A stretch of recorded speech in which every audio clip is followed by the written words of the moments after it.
Anis, peut-être un petit mot sur ce qui vient d'être dit sur le Bitcoin. Déjà, ton avis par rapport aux crypto-monnaies. Est-ce que, effectivement, en temps de crise monétaire, pourquoi pas une valeur refuge intéressante ou au contraire, pas top, quoi. Oh, il y a tellement à dire. Bah, déjà, déjà, juste pour commencer, quand on présente le Bitcoin comme une avancée, en fait, la première des cryptos était l'or. Donc, pour moi, c'est juste un retour en arrière. La première Euh, crypto était l'or. Bien sûr, parce que l'or, alors je vais faire une petite démonstration très rapide.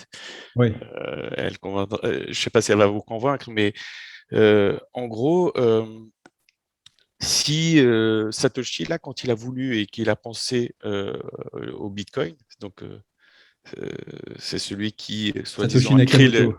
voilà, je pensais plutôt à une organisation plutôt qu'un individu. Oui. Donc, en fait, ils ont essayé de répliquer les qualités de l'or. Quand ils ont commencé à 18 millions et à la fin, il y en aura 21 millions. Et Mhm. donc, c'est une quantité finie et c'est une monnaie qui est libre de dette, c'est-à-dire qu'elle n'est pas adossée à une dette ou un crédit comme je l'ai expliqué tout à l'heure avec l'euro. Et donc, quand on veut regarder combien il y a d'or qui a été produit ou extrait depuis la nuit des temps, en réalité, il y en a eu entre 150 000 et 180 000 tonnes.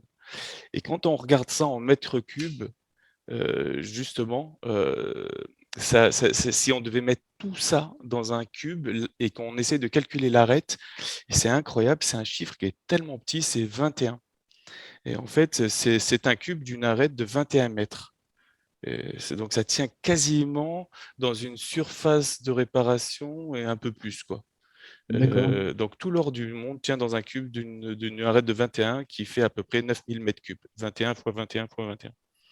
Ok. Et, euh, et en fait, pourquoi je compare l'or au Bitcoin? Parce que, un, il est en quantité limitée, et deux, aussi, il est libre de dette.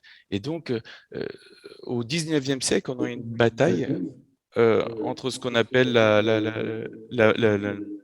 ce qu'on appelle la banking school, c'est-à-dire ce sont des banquiers ou des économistes qui poussaient pour la monnaie dette, la monnaie crédit, face à ce qu'on appelle la currency principle. C'est des gens qui disaient que l'or ou l'argent, la monnaie devait être tout le temps adossée à l'or ou l'argent.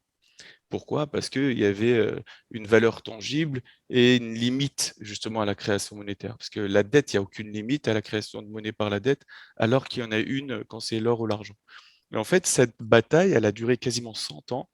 Et en 1971, c'est la fin des accords de Bretton Woods, c'est-à-dire que le président américain à cette époque, Nixon, est arrivé et il a dit, bon, vous savez, tout le système mondial qui est né en 1944 via les accords de Bretton Woods, qui dit que en gros, le dollar est adossé à l'or et toutes les monnaies sont fixes par rapport au dollar, ben, vous savez quoi, hop, ça n'existe plus.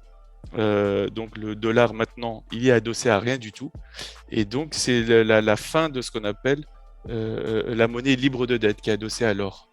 Et ça a duré 40 ans jusqu'à la crise de 2008. Et fin octobre, le 31 octobre 2008, justement, il y a eu cette mise en place de cette monnaie qui est le Bitcoin, qui n'est rien d'autre qu'un retour d'une nouvelle bataille entre la monnaie libre de dette et la monnaie dette. Et on est en train de vivre ça depuis 13 ans.